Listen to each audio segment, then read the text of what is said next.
Alrighty, welcome back. It is June 1st, which is when I change the draft date to.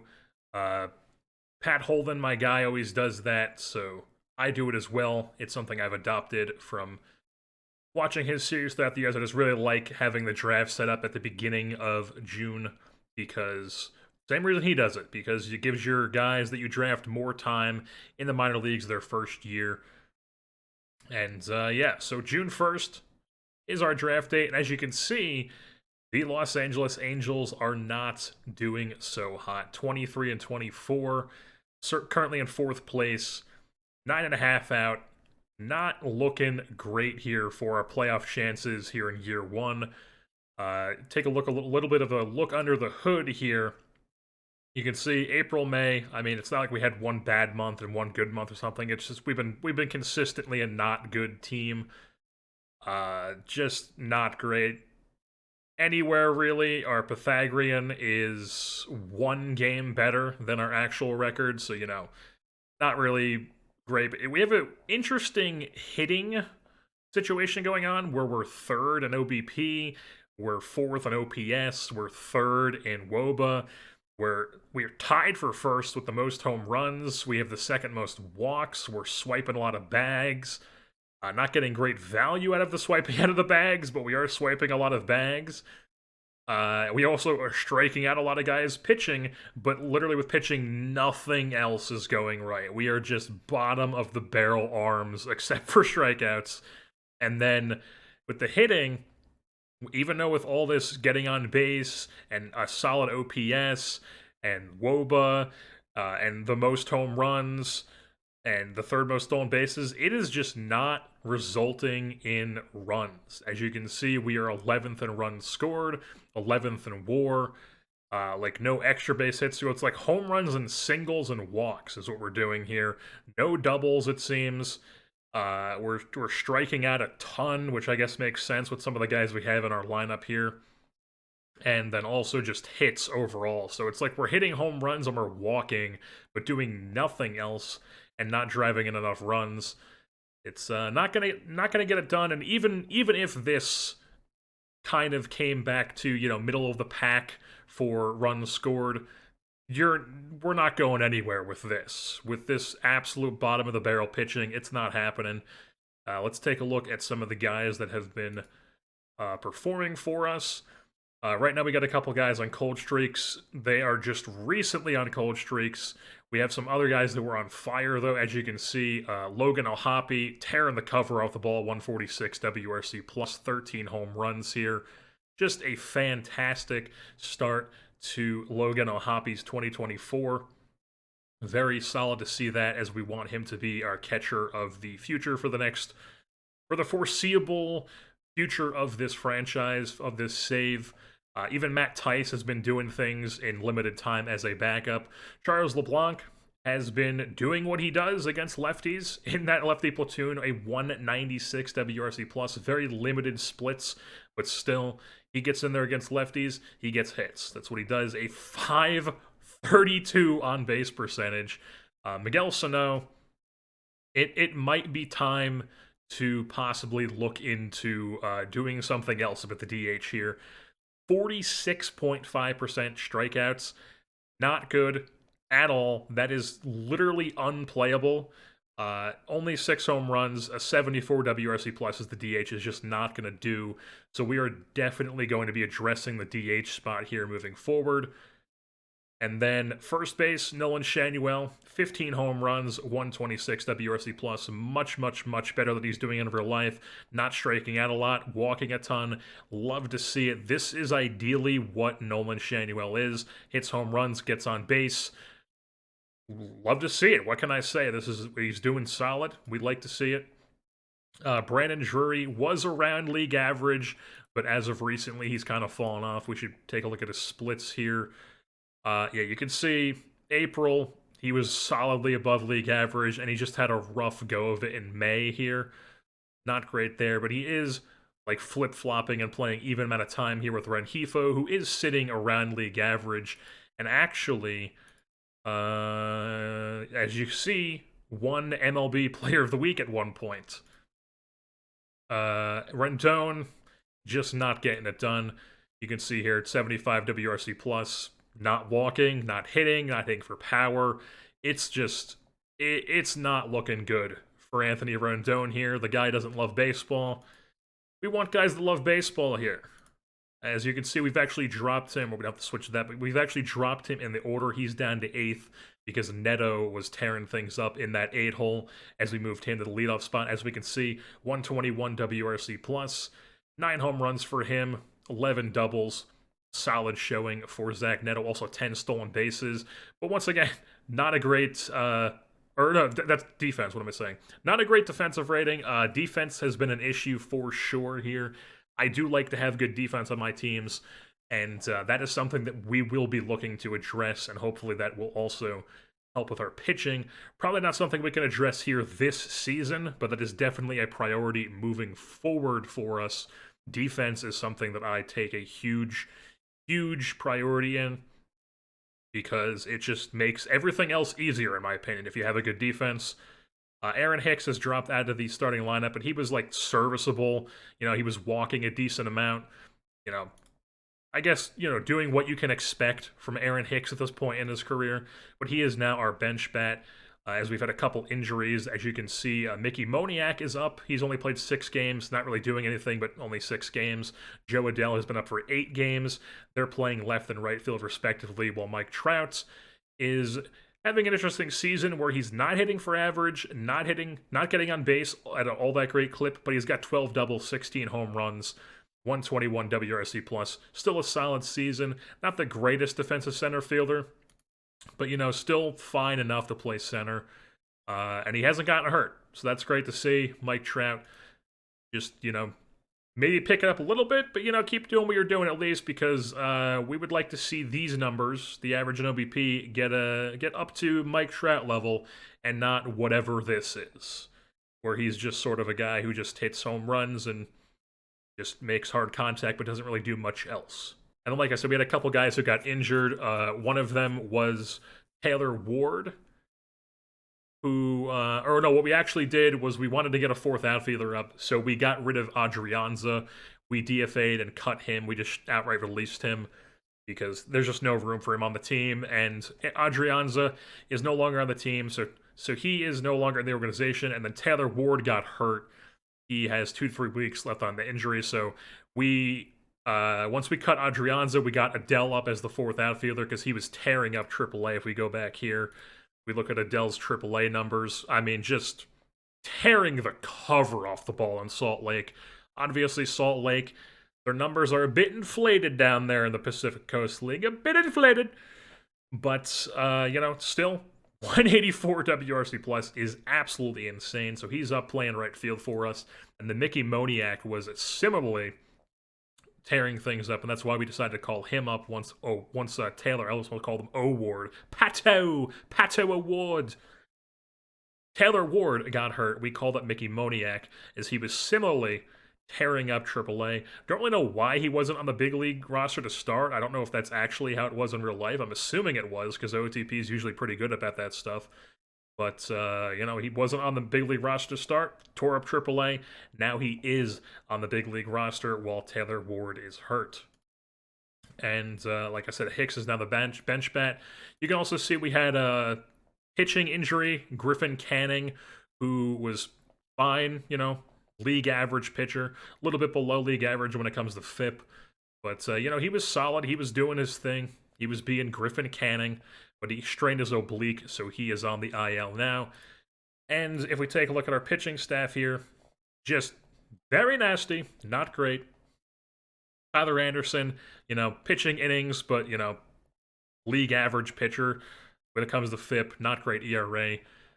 Sam Bachman has been called up and has made 1 start. He was the guy we called up to replace Griffin Canning, purely because he's basically our only option to replace Griffin Canning.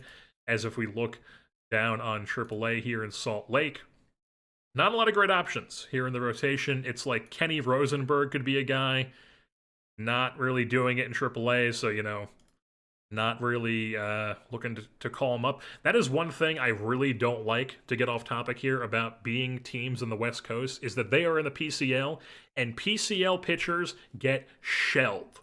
they just get shelved. It's just what happens in the PCL. And it's really tough to evaluate pitching prospects, in my opinion, when you have a team that's in the PCL because they get to the PCL and they just get shelved. It's not ideal. So maybe he gets better in a different run environment, but it's not like he's a prospect. He's almost 29, but you know what I mean. So he's like an option. This guy recently called up from Double A. He was doing well in Double A. Maybe he gets a shot at some point. Who knows? But then other guys, it's like this guy.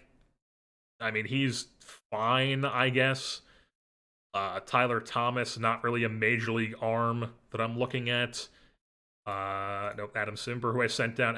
Andrew Wantz, maybe, but extreme fly ball, not really what I'm looking at. Also, extreme fly ball in the PCL seems like a recipe for disaster. Just a lot of not what you want here. Also, Ben Joyce, as you can see, is not doing the thing. Not doing the thing down in AAA, just getting shelled out there. Just even down in AAA, we can't really pitch. If we take a look back at the major leagues here, the rest of the rotation, Sam Bachman only one start, but Tyler Anderson, eating innings, like I said. Reed Detmers, not great. Round league average FIP, basically the same as Anderson. Sandoval, little less than league average ERA, little below league average FIP, basically league average though. I mean, honestly, this could be worse. This could be worse with the starters when it comes with our paired with our defense.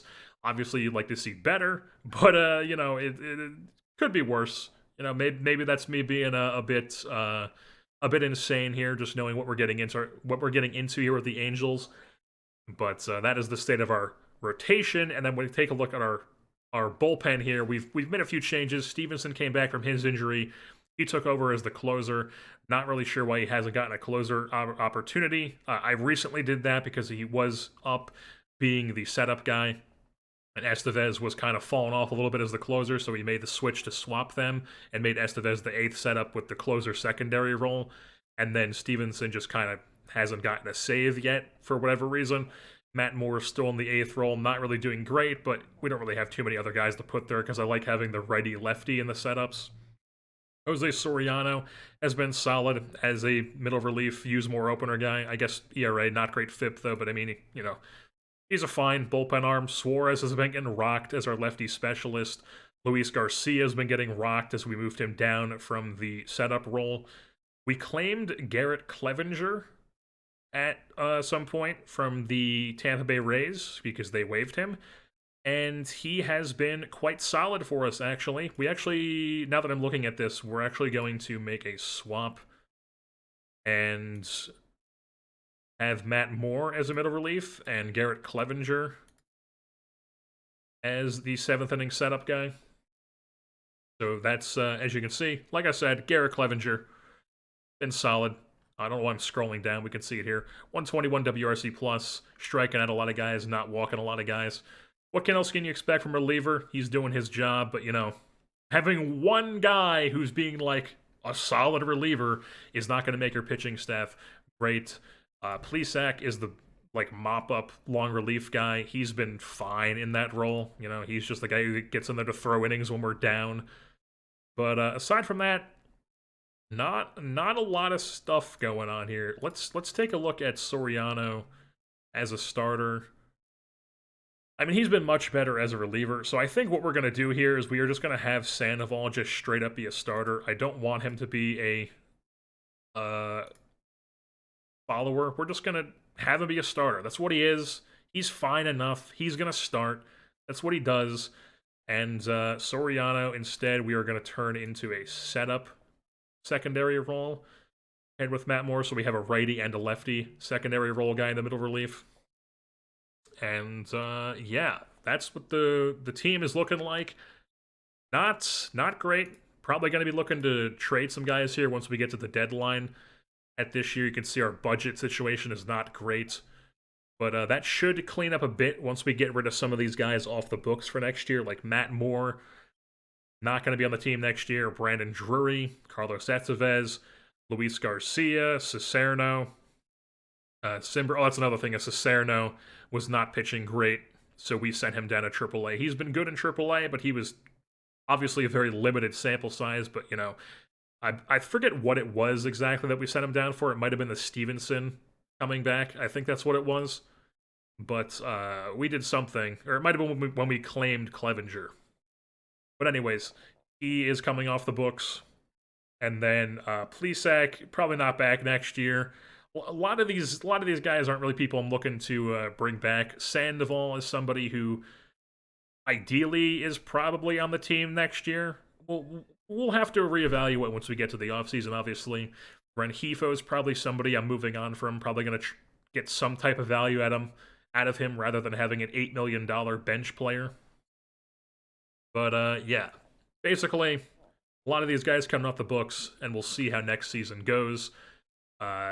When we can clean up the budget, get our system in place, see how things take here in the Anaheim organization. But right now, we are going to hop into the first-year player draft. We have the number 8 overall pick here in 2024, and OSA thinks we are going to take Trey Yesavage from ECU. Shout out the ECU Pirates. Shout out Burns. And yeah, not sure if we're going to take him, but we'll see how it goes. What am I looking for here? Why am I? Here we go. Start draft. All right. Draft hitters, all players, all. No, we want all players here. That seems a bit. Oh, okay. I have it on one of my filters here. The holy duo filter is just guys with high work ethic, high intelligence. Makes sense why there was not any. I was like, that was a really bad draft class. But yeah, so first overall here, we're just gonna go one by one until we get to our pick here. Cleveland, first overall, taking Charlie Condon from Georgia. Cincinnati is taking J.J. Weatherholt, the high intelligence, high work ethic man we just saw. Colorado, third, Travis Bizuna, going third overall to the Colorado Rockies out of Oregon State. And Oakland is taking the guy that was mocked to us, Trey Savage. And Chicago takes Connor Griffin, who is a high school bat. Honestly, really solid glove. I like that pick. Decent bat, too. Kansas City taking Tommy White from LSU, formerly NC State, power bat. And St. Louis takes Vance Honeycutt. I would have liked to gotten Honeycutt. I would have liked that quite a bit. Quite a bit, folks. Would have loved it. But instead, we are here on the clock. On the clock. It's not a clock. We have plenty of time to make our pick here. Our scout thinks we should take William Schmidt, this 80 overall pitcher. He is a high school arm, though, so to that I say, no thank you, sir. We will not be doing that. High school arm. Not what we like. Jack Cogliano. Also, not really something I'm interested in here. Never really going to be a major league bat. The arm is never really going to be anything other than, like, league average, especially with that control. You know, he's more of like a reliever with that control. Definitely not a 8th overall pick, I don't think. But, I mean, the high upside play here for the 80 potential starter, even though I don't like this movement at all, the control could be solid. He does have the high leader, high intelligence. I don't like that his fastball is not going to be the greatest. Not really sure why this. I guess the 80 stuff with the 80 curveball is why he's an 80 potential, but I don't think this guy is an 80. What does OSA think of this guy? I mean, they also think he's an 80? Sure. Whatever. Cam Caminiti. He'd be the value buy here. Looks like he can hit a bit too. Is this guy related to Ken Caminiti? You'd have to imagine that he's related to Ken Caminiti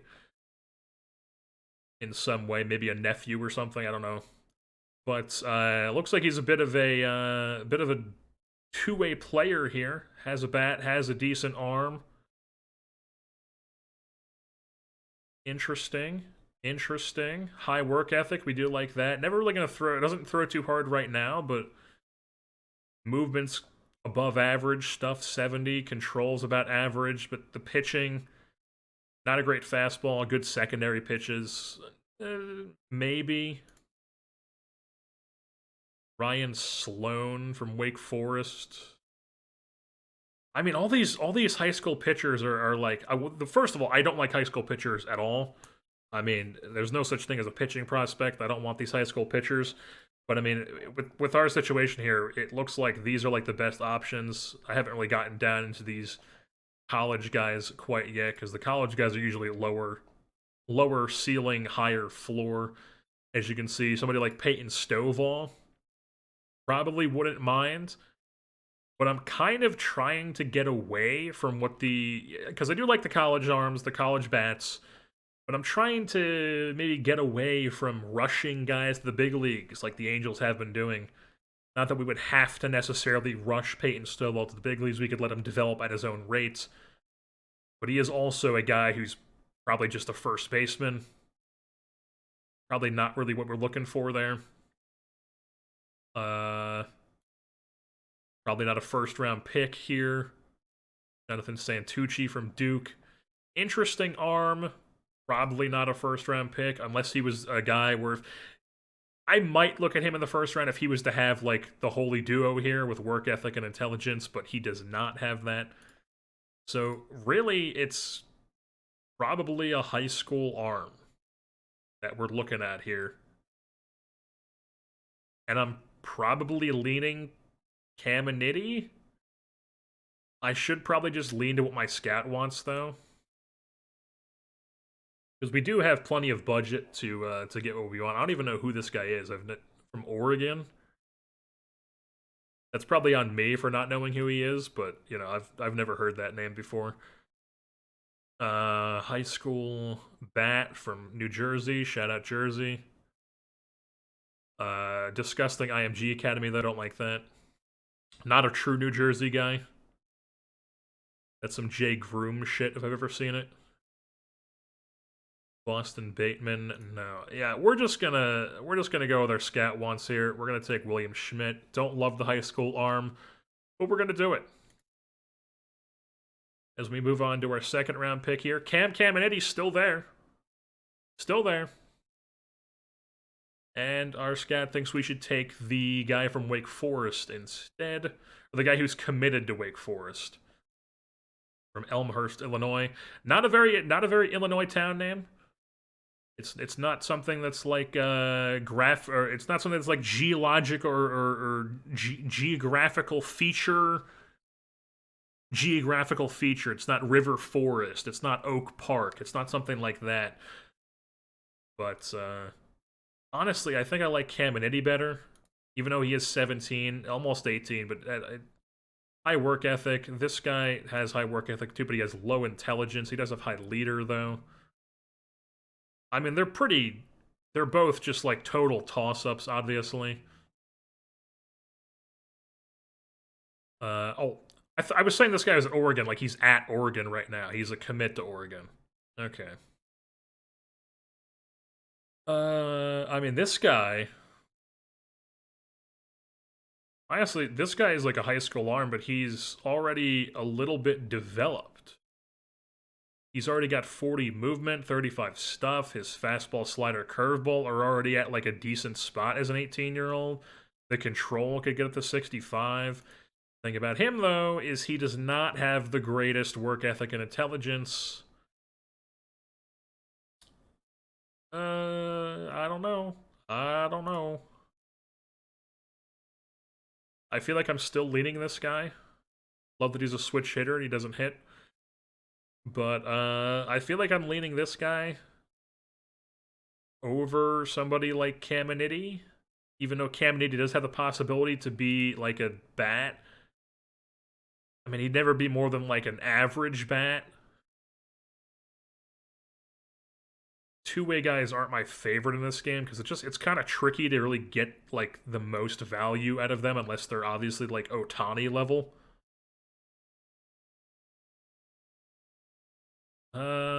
Screw it. We're taking him. We're taking Caminiti. Second round here. Two arms. Not that we need to be drafting for need here in baseball, but we do obviously have a pitching situation on our hands here. We have a prospect situation. We have nothing in our organization. So Cam Caminiti here in the second round. We're gonna go to our third. I guess I guess that was the last one. Was a comp one. We have another second rounder here. One of them was a comp at some point, and this Mason Russell guy is still here. Honestly, I might just take him. Might just take him, unless there is like a bat who I like, who's like an actual like bat and not like a two-way guy. Namala wasn't. Is this the brother of the guy who got taken by the Blue Jays last year? I think is where he went. That sounds right. Namala sounds familiar. This guy is, I mean, no juice in the bat at all, but he's got decent range. Impossible signee. I'm not going to be doing that. Never mind. 70 outfield range. We do like that. We do like that. Switch hitter. I mean, we have to save this kid from being committed to Texas A&M. You can't go to that very nasty university. We just can't have it. Terrence Keel. Welcome to the organization here. Love the range, love the defense, love the speed. Looks like he could be a league average bat. As we move on to our third round pick here. That's the impossible signee guy. Nobody's defense here really stands out. Like, this guy has got some serious pop to his bat, but the avoid K, not a big fan of that.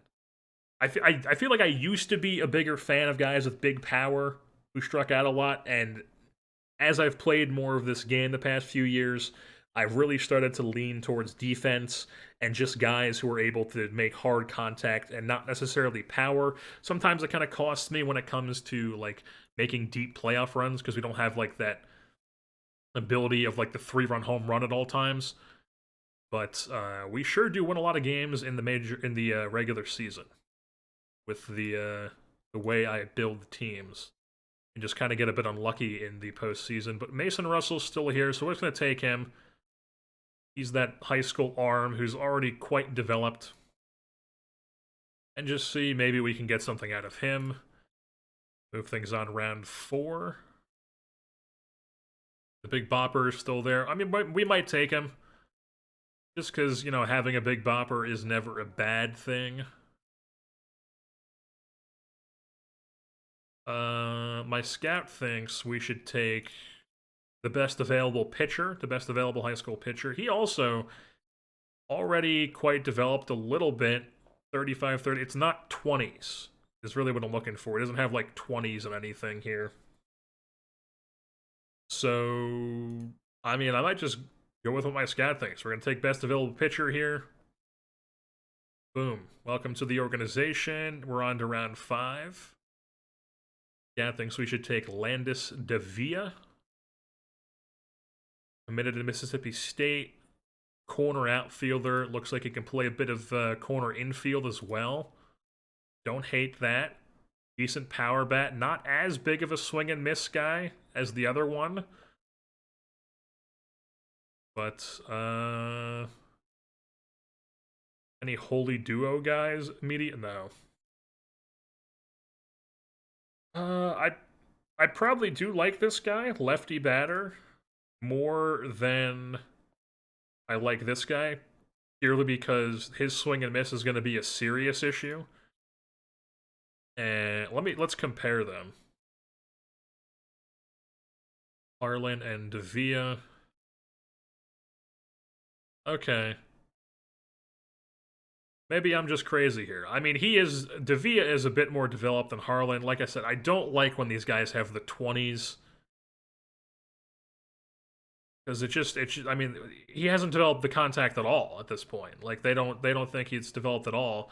This guy's farther along. I mean, this guy is only 17, but his home run potential is, I mean, 5 points higher, albeit, but obviously a 5 grade is pretty decent jump in the 20 to 80 scale. This guy is faster.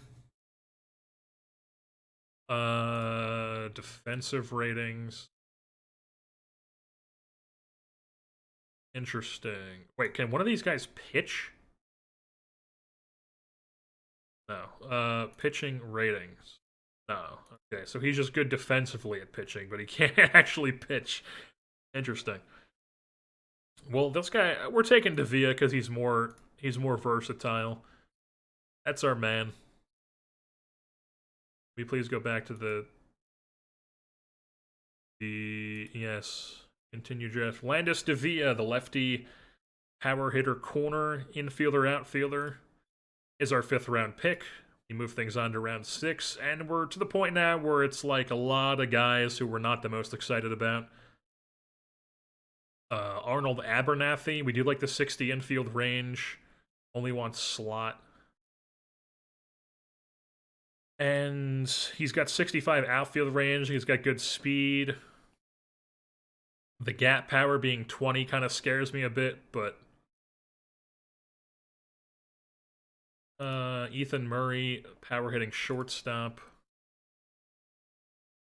My scout thinks we should take Ethan Schiefelbein. Schiefelbein? Schiefelbein? Something very German. Very German. Not the biggest fan, though. Low work ethic. Probably don't want that.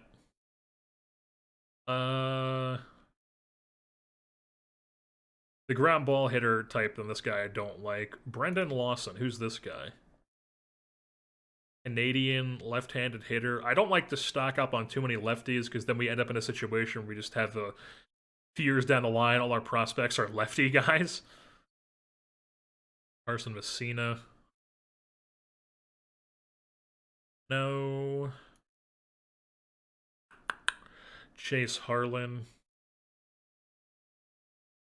I think we're probably going to take one of the big bopper guys here. It's just, do we want Harlan, who's strictly probably first base? Probably don't want him at third, ideally, even though he does have the arm. He doesn't really have the range. He's never going to be a good third baseman. Whereas Ethan Murray could be like a... He's not going to play shortstop, but he could be like a Dan Uggla type. He could play third base, too. So I think we're leaning Ethan Murray here. We're going to take him as a big bopper bat. And now we move things on to round 7. And I am just going to do the rest of this because none of these guys are really worth showing me sitting here going, who do I want here? This guy has this and this guy has that. For, maybe there's some people who are very interested in that. Maybe I'll do that at some point in this save, but right now we're just going to skip along here to the end as I peruse through these off recording. Alrighty, we have gone through the draft and we have offered all of these guys the offers, their demands. William Schmidt, our first rounder, Cam Caminiti, Terrence Keel, Mason Russell, Laiwaki, I believe how you say that last name. And then Landis Devia are all the guys that wanted, that had demands. And then if we take a look at our rest of our draft class here, you can see, I think we left off on Ethan Murray. And then after that, we took Ryan Campos, a catcher, Dalen Thompson, Corey Collins, a catcher, who's got an interesting power eye profile here. Maybe never really going to be anything too much, but, the power in the eye was worth taking a shot on later in the draft, in my opinion. I do know who that guy is. He plays for Georgia. He's out there with Charlie Condon just ripping bombs down there in the SEC. And then just, you can see there, that's the rest of the class we took. Maybe we see some guys at some point. Maybe we don't. We will see how it goes.